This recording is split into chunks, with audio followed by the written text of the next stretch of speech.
Well, good afternoon, everyone, and thank you for coming out to our April webinar, one of our spring webinars right before WCQI, where we will be even more into speak about myself and our mentor today, Mr. Richard Mallory, in person about some of what we're going to what Richard will be discussing today.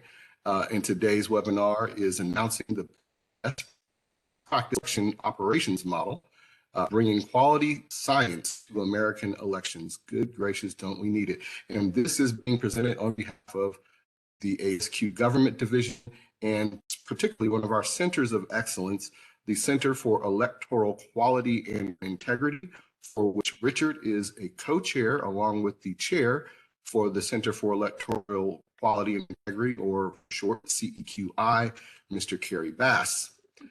Today, so Richard, before we get started, Richard has been a long time member of the Government Division. He was a former chair of the Government Division. He's an author, he's a consultant, quality project management credentials, and he's been up there over 30 years in practice, and he's blessed us at the Government Division with his leadership, with his wisdom and his knowledge, and he's applied it to something that is near universal for our democracy, and that is in the election space. So in today's webinar, he's going to give us some information about what the best practice model for elections is and possibly where it might be applied here. So without further delay, I'm going to turn it over to do that. As we go, have questions. So feel free to either enter your questions in the Q&A box, and if that doesn't seem to be available, go ahead and throw it in the chat, and I'll be collecting that along the way, and we will address that at the back end of the presentation. But now, without further delay, I'd like to hand this over to Mr. Richard Mallory. Well, thank you, Larry. I appreciate that. And thanks, everybody, for joining us.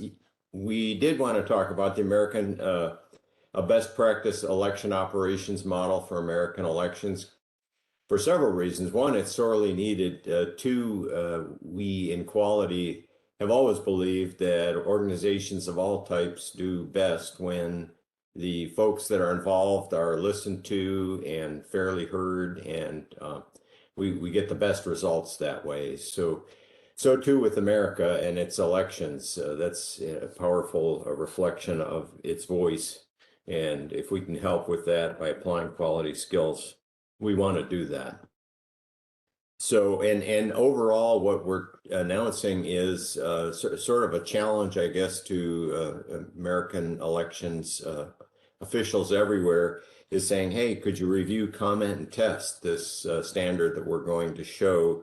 Does it work in terms of demonstrating very authoritatively the efficiency and effectiveness of Operation Elections? So we're interested in getting participation from the industry in this regard. Let me see, and I wanted to talk too about, we'll talk about our action area, Center for Electoral Quality and Integrity. Kerry Bass is the chair, my colleague from Atlanta, and he may speak at the end too. I think he's on the line. Yes, he's on the line. And I think Kerry's experience in as a voter in Atlanta has sort of motivated him to be involved. And his focus is going to be voice of the customer, voice of the voter, transparency type issues in American elections. My involvement has been looking at the best practice model, which we'll show you here today. You may be interested in writing down the website to elections.asq.org, which is where we will basically we'll put a copy of this recording, we'll put the PowerPoint and the best practice model in there for future use and reference. So the webinar will provide, and really we're sort of looking at two different audiences here. We're saying some of you are quality professionals and some of you are election operations professionals. For election operations, we're introducing a simple auditable standard model, which is a template that we believe will ensure efficient and effective election operations in America. Something that's also very important is a method of scoring the level of efficiency and effectiveness of election operations. And again, as quality geeks, sometimes I say we're always looking for perfect efficiency and effectiveness, error-free work. And while we know that nobody will ever achieve that, we're always striving for that. So we're going to look at that, how to measure that.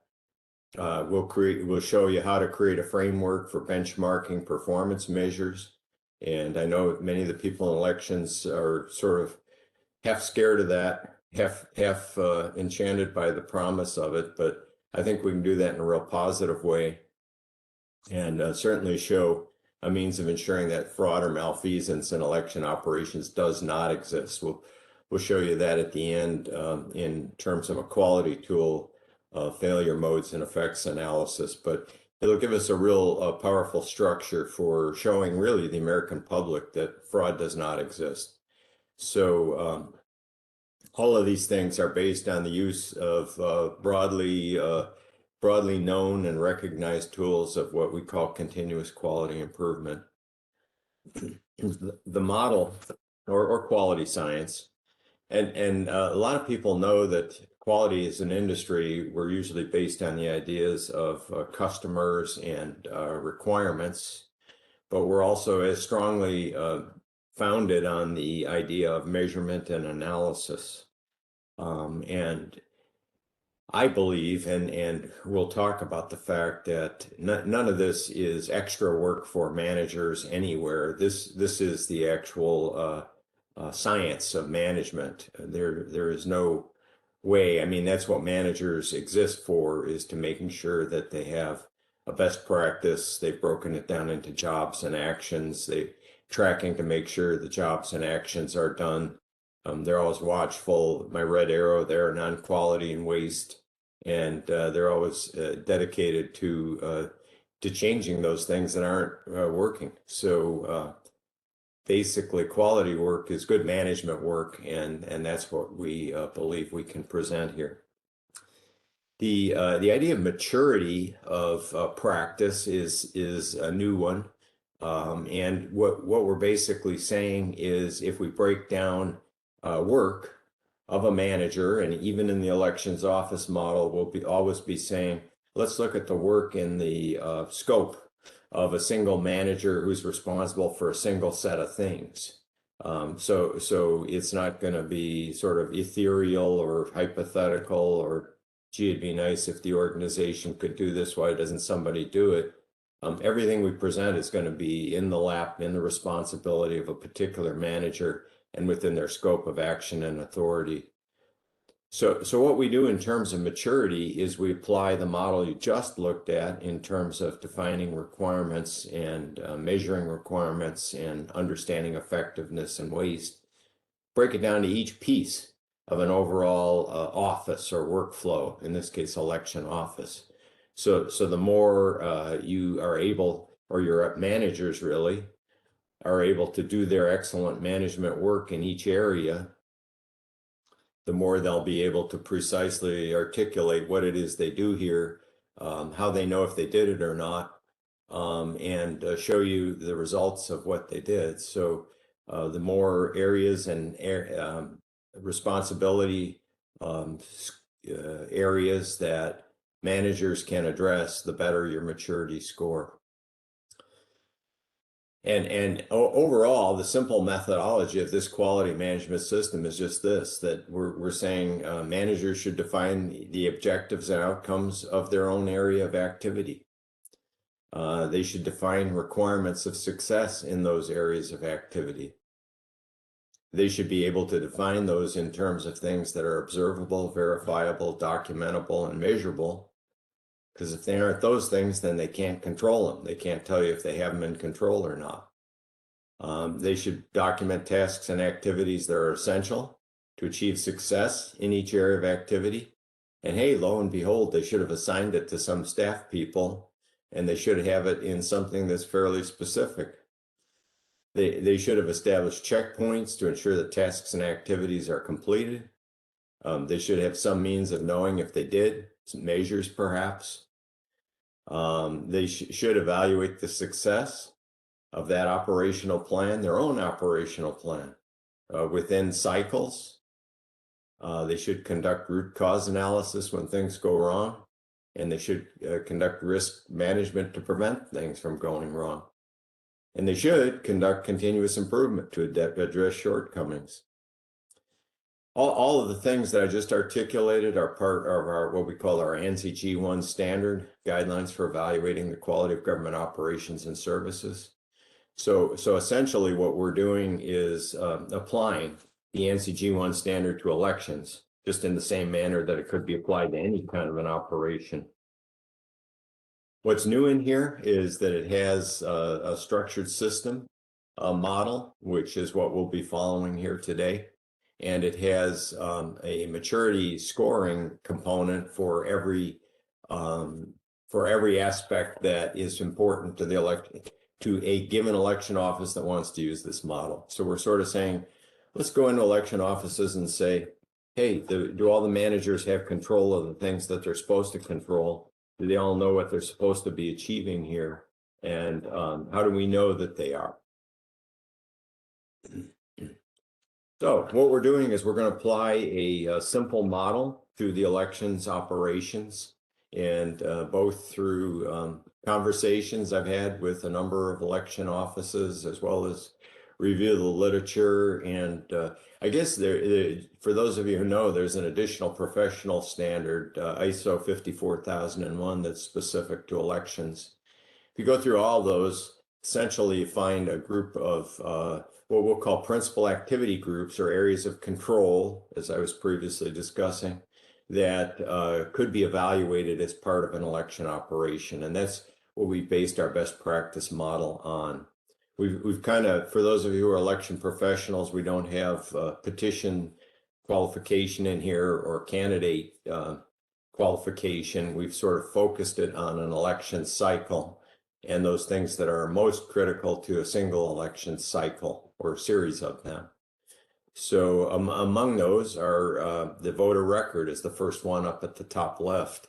And that's a key function of election offices, to receive requests of individuals to be made eligible voters, review those, update those, verify them from several sources, and make sure they're accurate and up to date. So, you know, that's almost a thankless job given the way that people move and change areas and change parties and whatever they do.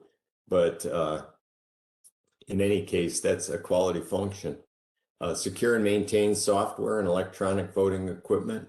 There is obviously a Federal Election Commission has worked with the U.S. government to approve a list of vendors of secure software and electronic voting equipment, and to obtain those and maintain those in the proper function and maintain the security of those. Because one of the things that I think those that in the election field know very well is the term I understand is air gap, that they want to maintain systems that are not accessible via internet and hackable. They always want to have them separate, secure, and away from the cloud and the main subjects, the main commerce, I guess, of electronic data. So we have to have safe, secure systems. We always, in elections, want to print, distribute ballots, and we've got to maintain that chain of custody and a secure count. Got to know where everyone was and what happened to it. We need a correct voter list at the vote centers. Obviously, that's usually called a poll book, as I understand it. And that's basically the translation. Now we're taking the voter record and we're shifting it over to how we're going to use it during an election cycle. So we're breaking it down to precincts and other types of activity areas. We want that ready for the people that show up in person to vote or show up for early voting in America. So we basically want to verify eligible voters against the voter records and lo and behold, we would like those two things to match, you know. The one we pulled the data off the voter record, we wanted to match the poll book, and you know, so it's sort of like party planning, that we know everybody who comes in the door, and we knew they were going to come in the door. So the level to which that happens is a quality measure. The level to which it doesn't is an unquality measure. We want to verify ballots against inventory lists, so we know up above that we print and distribute ballots, and down here we want to make sure we know the ones that were voted and the ones that were not, and where they were voted, and so we can track those things. And you know, obviously the industry is pretty good at that right now, and we're sort of saying through the use of quality practices they could be even better. And we have obviously all the exceptions, you know, the provisional, conditional, and unclear ballots. So the elections folks know what those are. But if someone shows up at the wrong location or insists they're eligible to vote, it's a provisional or conditional ballot that would be accepted. Or if they vote with a voting machine and they didn't check the boxes right, it would be an unclear ballot. So we have sort of a series of those that we have to straighten up and decide whether they're valid or not. And then literally we do the counting of ballots, test the accuracy, the total. Hopefully, if we do a recount, it's 100% accurate to what the first count was, and we certify a result. So there's an election complete. When the reason I walked through this is not that this is amazing or new, but we're going to use this as sort of a real close version of this as the basis that I'm going to show you of our election best practices model. And it's as simple, and I just throw this up as sort of a common sense comparison. Could we manage a coffee shop like that? If we had a Starbucks coffee shop, could we manage it through what I call the principal activity groups, the breakdown of tasks and responsibilities that are required to be completed in what I call competency or business platform areas? So for a Starbucks, we would want a store that was clean and well maintained. We would want to take orders efficiently and effectively. We'd want to produce and deliver food and drink items. We'd want to maintain an environment for business or socializing. And we'd want to have hourly maintenance and restocking. So, I mean, I could use that as a management plan to talk to employees about it. And then I can break it down, as you can see in that slide, into, like, for store clean and well maintained, a schedule of mopping floors, checking tables, you know, room cleaning, restocking. I could put that on a checklist. I can, and essentially what I can do is I can, for store clean and well maintained, I can describe it pretty objectively, and I can provide oversight because I can describe it objectively. And what you're going to see is with our elections best practices model, we're going to break apart the responsibilities, and then we're going to say, now we've got an ability to track those things and to see how well they're done. So we have an ability now to score them and to see if they're working well or not, which is the basis of quality science. Is we want management that's excellent and doing what's required in a way that we can track. So when we break out our activity groups that I'll show you here in a minute for elections, we're basically saying the things here that are listed as activity groups, milestones, they're just like out of the Starbucks example, or just like out of the election model that I showed you. We're basically going to say below, you see the little fishbone that says positive causes influencing factors. We're going to say what tasks and activities drive success at that defined activity group. And then we're going to go up from there and say what measures or indicators, which I call check sheet items, would track the achievement of those things. So we're going to break it apart to see what happens. So here again is sort of the pretty close to the exact model I just showed you with the election operations. But what you're going to see is us break down each one of these. So we've got establish and maintain accurate voter record, produce distributed ballots, hire trained election workers, deploy and ensure IT systems and voting equipment during the voting cycle, conduct election operations in person, conduct election operations vote by mail, count and account for all votes and ballots, tabulate, verify, report election results, and certify the results, and maintain a series of audits and respond to complaints and fraud investigations. So what we're trying to achieve, and every time in our quality function, we're going to go back to what kind of outputs and outcomes are you expecting here? We're going to say, okay. And the reason we do this, the program outcomes, outputs and outcomes, is because now we're starting to work those towards measures. And if we're not working them towards measures, we're working them towards observable factors. So we're saying for an entire election cycle, obviously we want only valid voters, but we would like all valid voters. We want qualified candidates.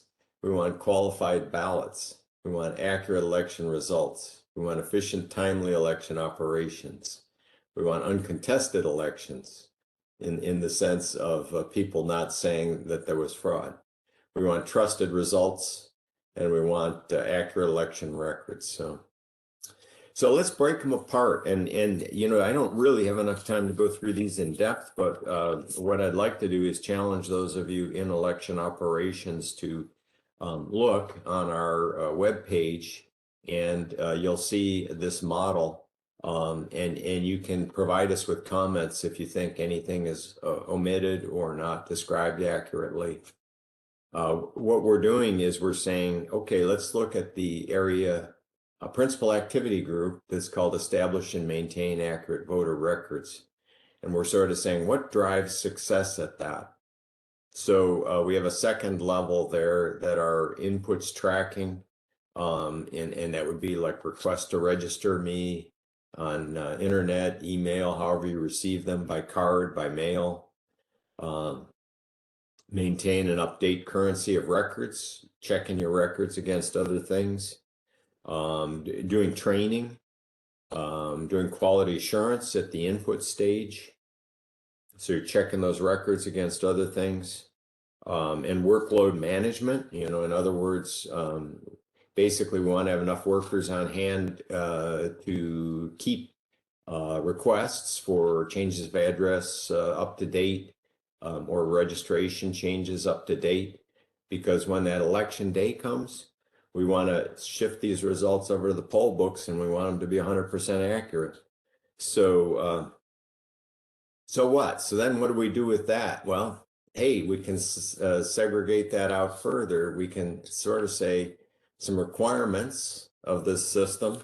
So these include voter records complete and up to date, all eligible voters on the list at the time of election. All eligible voters are eligible.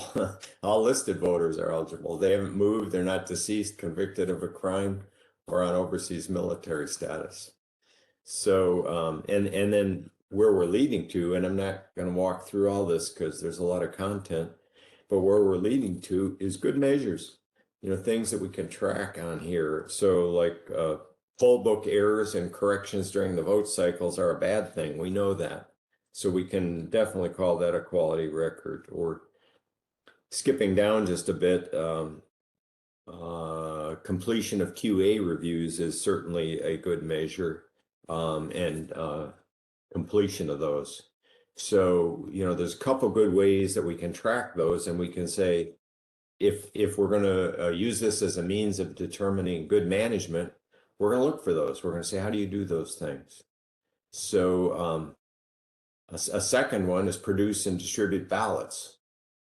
We know that's critically important. So we're going to design and create ballots in a manner that's easy to use and accurate.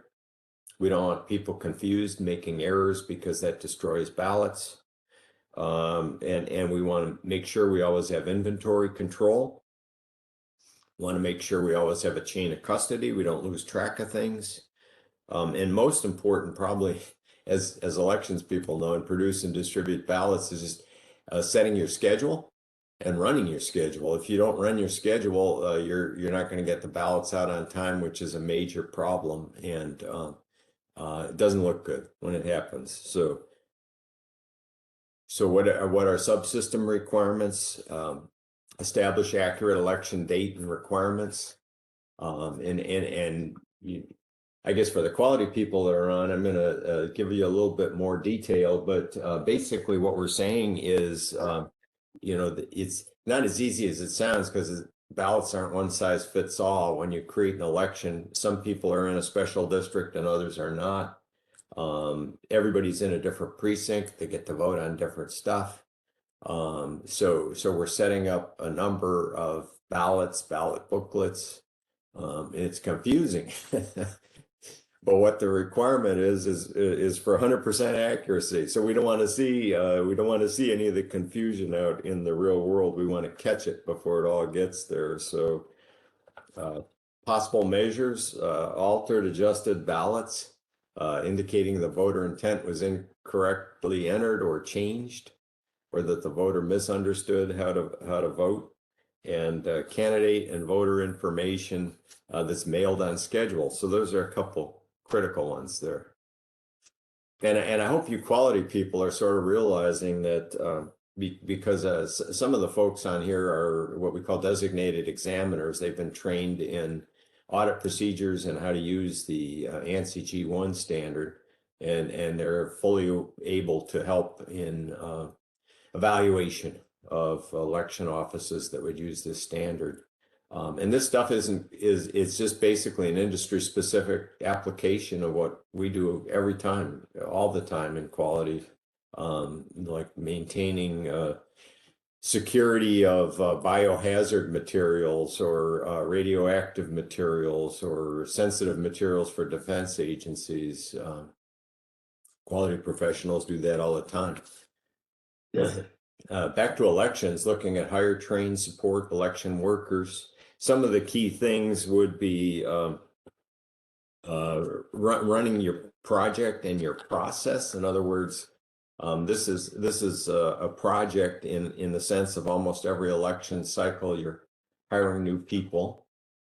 And here it's kind of interesting that a lot of what we're talking about is system related. But here in hiring training, a lot of this is process related. We could highly effectively use process flow charts for running your training, especially for hiring, onboarding, and for employee feedback and offboarding. When you're receiving back your security cards and your equipment. And risk management is another key part of this whole thing in terms of hiring, training, risk management. One of the things I'm impressed with, I guess, and maybe the election people know very well, is all the changes that are taking place and sort of new program adaptations. When you get into formal professional risk management, you're saying changed and new service activities and areas are always a high risk. So if you're doing annual risk management, as we sort of suggest in the standard, that would be something that would be a key focus of a risk management. What's new this year? How could that go wrong? So, and measures, when we get to measures in this area, again, we can develop subsystem requirements. Important one is full complement of workers, right? All sites and times for the election cycle. And the impossible one, there's 0 errors in registering, processing, or counting votes. Could measure that, and we should probably. But when you get down to the bottom there, if we're recruiting and training and maintaining a good workplace, we'd like to see a lot of a low turnover, a lot of repeat workers in our election cycle, which I know is not true, but whatever could be achieved as an industry standard, maybe anywhere from a low of 25% to a high of maybe 75. I don't know, but maybe in today's environment with so many threats now against election workers, it's going to be hard to do. Again, which emphasizes risk management. But deploy and ensure secure IT systems during the voting cycle, another key one.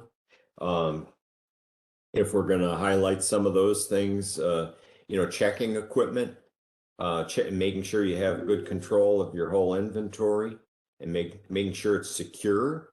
So I know, one of the things that we'll talk about later is just putting even security seals on them to make sure they're not tampered. So they're in a secure warehouse, which are check sheet items. We can, if we go in on an audit basis, we can see how do you do that? Do you have procedure? Do you have, good inventory control? Do you have records of inventory control? We can do all that. And a deployment plan is certainly important. That includes your pre-test of all your equipment. We don't want to deploy equipment that gets out to the field and doesn't work or is broken, and likewise software, the software accounting systems, we want to put them through a rigorous test before we deploy them. And the deployment plan with the schedule and the critical backups. We're basically running this election for what, 5 days, 7 days, maybe at some of these centers. And we don't want to have a single printer failure shut down a center. So we have to have backup equipment and a plan for backup equipment, which is something we can put in a management review and audit. Some measures of those kind of things. My glasses to read my notes. Equipment works as planned, that's a critical requirement. Possible measures: develop, maintain, and track your maintenance schedules and actions. Track support, issue tickets and resolutions. So when you're out in an election cycle, how many tickets did you have and how quickly were they resolved is sort of a test of your backup plan, isn't it? So, all those are things that can be checked and assured.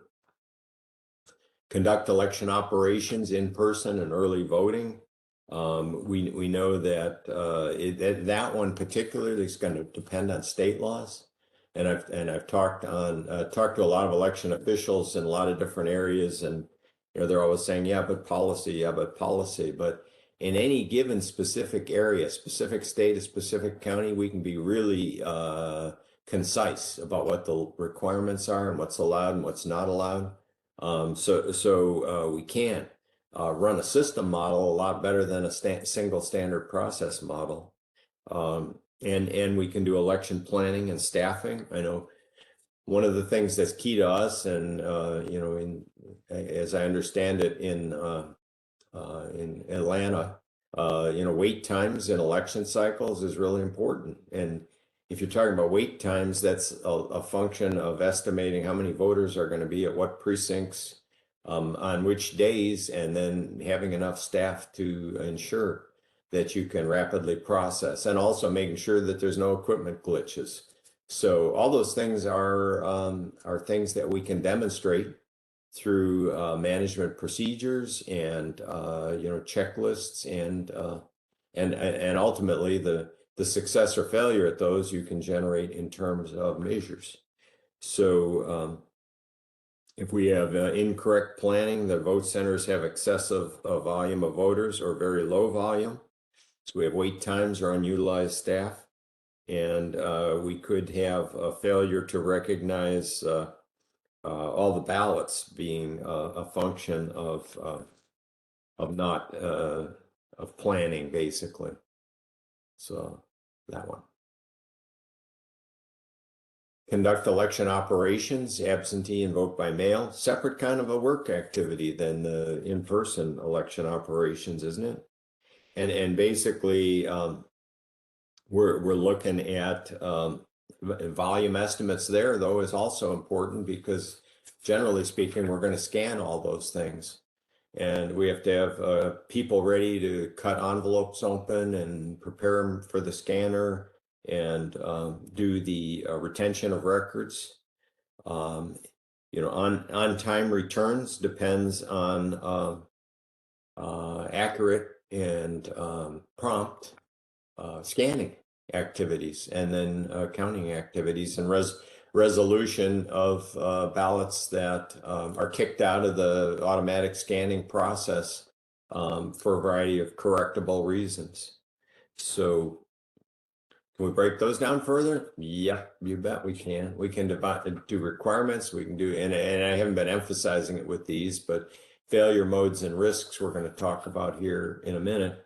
And possible measures in this area might include incorrect or invalid addresses, percentage of ballots returned late, or remailed ballots, and changed ballots.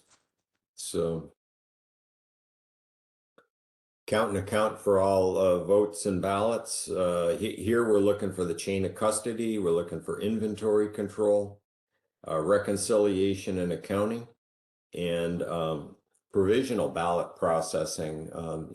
What a mountain of work that can be. And I've had the sort of awe of being in LA County and looking at their provisional ballots, and the fact that I think they've got a requirement, maybe if complete them in maybe 24 hours or 48 tops.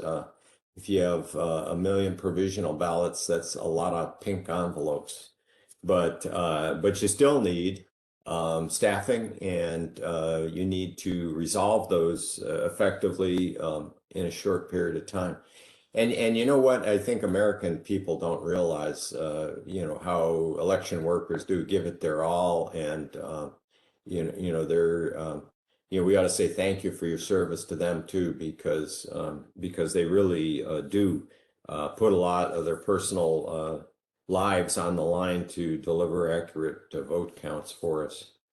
And in terms of measures, we're basically saying, again, some of the similar things that we have in the past. Some are repetitive, but 100% accurate tracking and reconciliation is important, and resolution within timelines is important. And those are the kind of things that are going to be timelines. What's timely? There's a whole national debate. Shouldn't we have results on election day? And the structure of election operations is so different in every state that they're not all designed to do it that way. But however they're designed to do it, we want to deliver according to that legal design and get the job done. Tabulate, verify, report election results, and certify. Basically accurate counting and no difference on a recount. So those would be key things, and these are some of the actions that we think are important to that. And measures, we're basically saying misplaced or mishandled ballots would definitely be a bad measure. Zero variance from certified count, if there's a recount or audit, would be a good measure. So those are the kind of things we're looking for. And then lastly, in terms of audits, complaints, fraud investigations, there's a number of reports that are required at the end of an election cycle to the federal government and to the states. So completion of those reports, audits to validate the election count. They vary, the requirements for those vary in different states, but basically that's a key quality practice in the determination of no fraud. Because if we do a sample count, manual count, and again, maybe the highest source is backed up paper ballot. So we're using an actual ballot against an electronic tabulation or result. Then we're in essence we're assuring 100% accuracy and 100% free from fraud activity. So, there's a lot of important pieces there.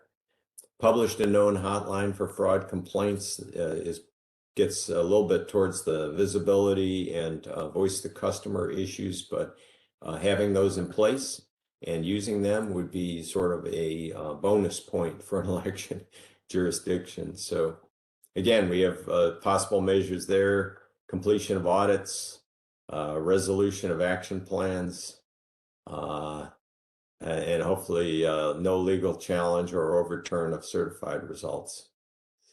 So I introduced you to a lot of background material on the what we're proposing as a best practice election operations model template.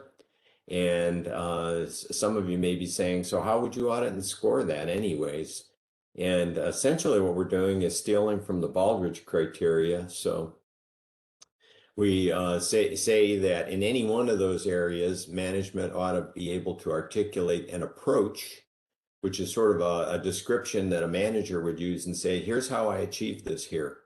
So maybe it includes procedures or templates, or maybe it includes training modules, or maybe it includes checks of things, like a checklist. We did this, we certified this, so-and-so sealed equipment, whatever it is, the approach, and then the deployment. How do you know that it actually happens? And finally, the other parts of it use learning and improvement, that we're doing an assessment. You can't learn and improve unless you do an assessment of what happened. And improvement adds in new pieces of activity to address any vulnerabilities or weaknesses. So what we would do is use the ANSI G1 methodology, and each election department is asked to address each area of this model and to explain an approach and a deployment. And we'd be looking towards some advanced quality methods, including measurements and analysis of measurements. So and I'll talk about those in a minute, but I think it's important too to emphasize that we're looking for election departments, and we have some already that are interested in using this to self-evaluate and self-score and improve. And the fact that we have a couple, if anybody on the phone is interested, please contact us afterwards, because we're interested in folks to review and comment on what we already have, and also to pilot test with us to run a cycle and see how it works. And if indeed it works like we think it's going to work, let's challenge the whole election industry to use this. We could use this as a standard model everywhere. So what we do in terms of scoring, and this is a really simplified version of a system maturity model, but it basically follows what I just showed you: approach, deployment, learning, and innovation, the Baldrige model, and known quality practices. And we do that, we break it down into some category areas and 5 scoring levels. So we say, when we asked you for an approach, how do you structure that, and how well do you define all those things that I just talked about? So in other words, in the area of election record, how do you define the purpose? Do you have a objective statement that you evaluate your performance against? So how well did you define that, and what kind of methods do you use to define that and communicate that out to everybody else, including employees? And then likewise, the measures and feedback. So if we've said we want to have, things that we call metrics that are sort of objective, they're good and bad, they're numbers that show good and bad, better or worse, and indicators, which are just saying we did this, we've got a record documented to show that we did this. So how many measures and feedback points do you have? And is that reasonable for that manager to assure the outcome you've defined? Likewise with risk, do you do any kind of structured risk analysis and risk evaluation? And what is it? Show it to us. How formal or informal is it? We'll score from 0 to 5 based on that. And how about employee engagement and your overall management function improvement? So in other words, we're saying those two things are tied together. We want to see that, it's not just managers doing it in the closet, but that the frontline workers are aware and involved and asked. And also that the improvement cycles are based on data and analysis, and what I call logical path, going from what we find as an area of deficiency to an area of improvement, and showing results. So you can kind of see, if you're not familiar with this model, and I know some of you on the phone are, but for those of you who aren't, you can see that we have a basis now to score from 0 to 5 in each one of those 3 areas.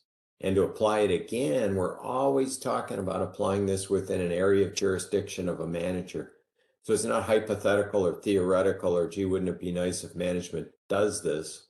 We're always saying, in this management area of responsibility, what is it reasonable to ask this manager to do to achieve the quality results that they want, that they've defined, and of course that meets state laws and state requirements.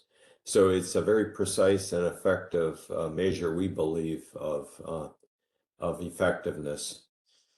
The model provides for objective operational scoring in these categories that, you know, if they're overall at a level 2, we would call it a standardizing level. And actually, Larry didn't mention it, but the other area, another area of initiative at Government Division is we have a Center for Quality Standards in Government. And the Center for Quality Standards is just focused on using these ANSI G1 standards throughout government.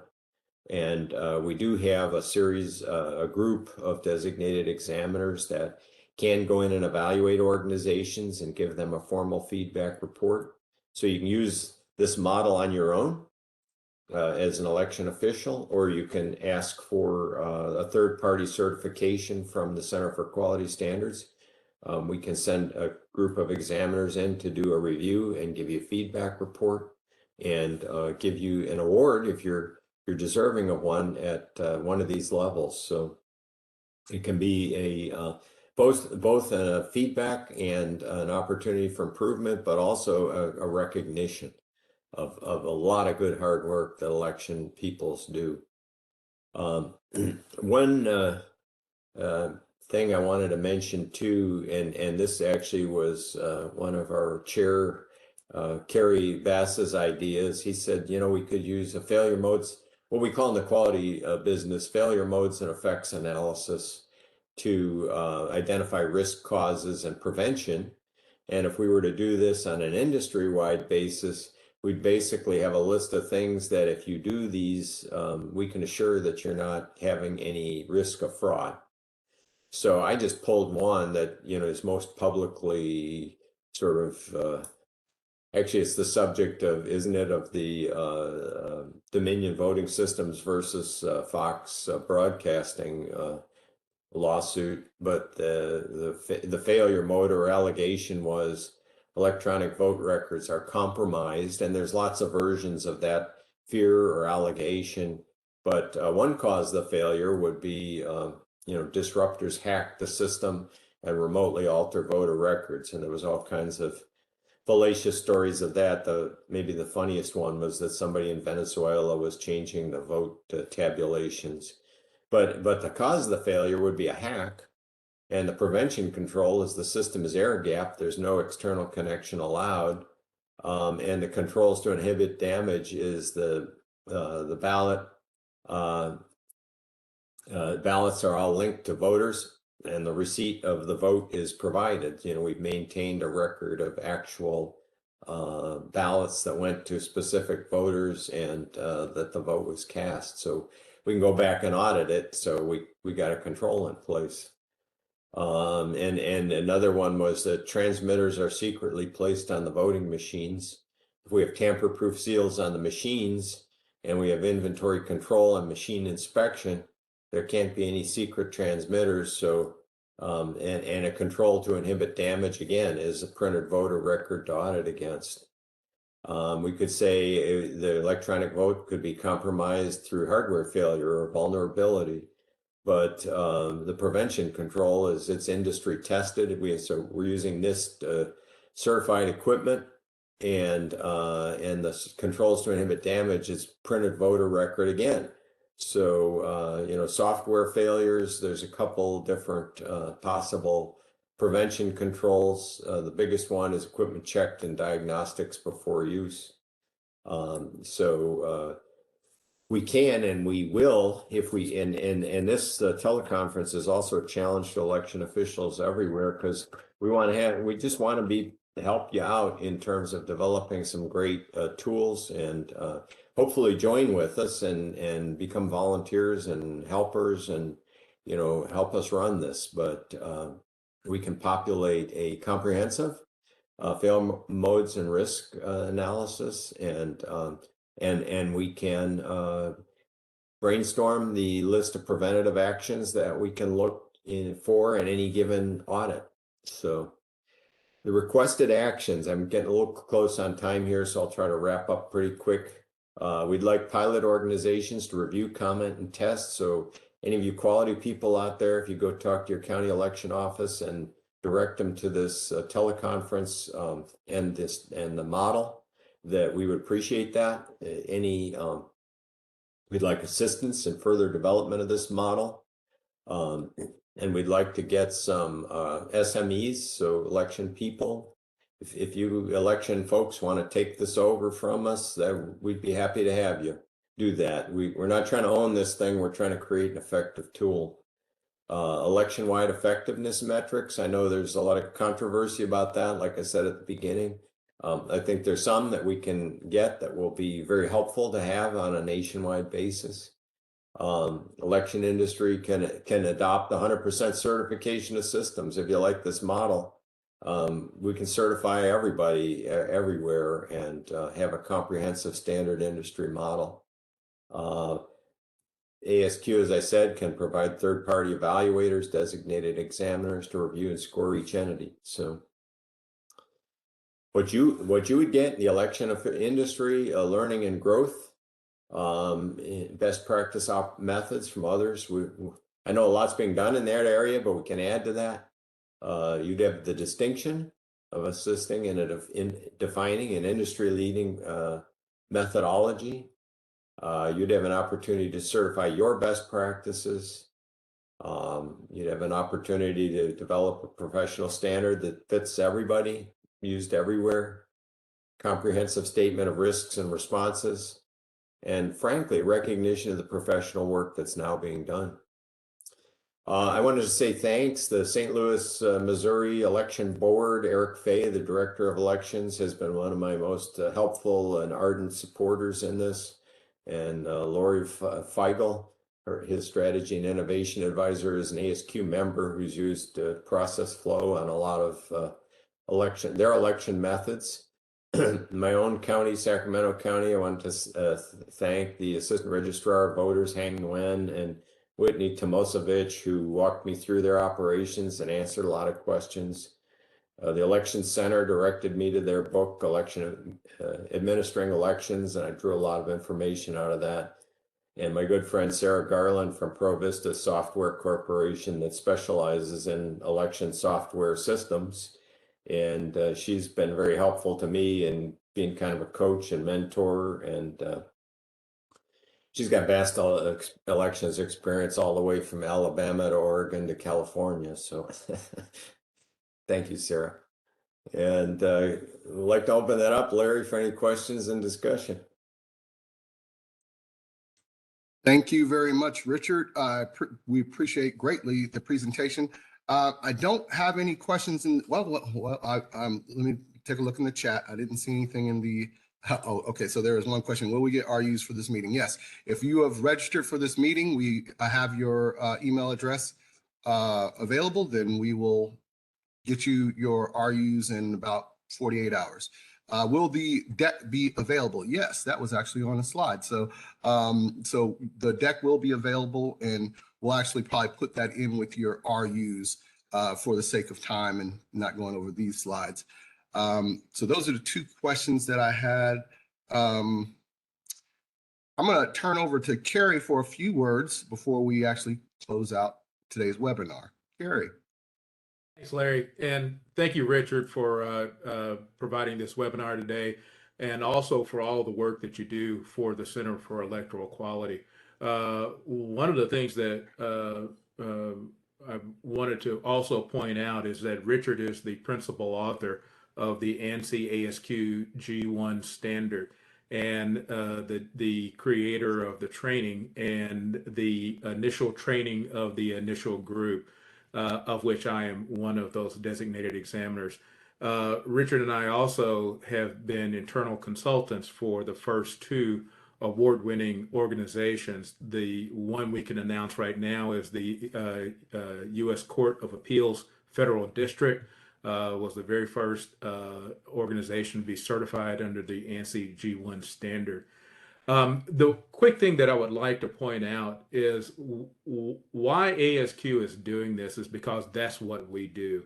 We've been working with government and started out with government and then into industry for 75 years now, being able to help achieve quality, and quality meaning the persistent pursuit of goodness and the relentless avoidance of badness.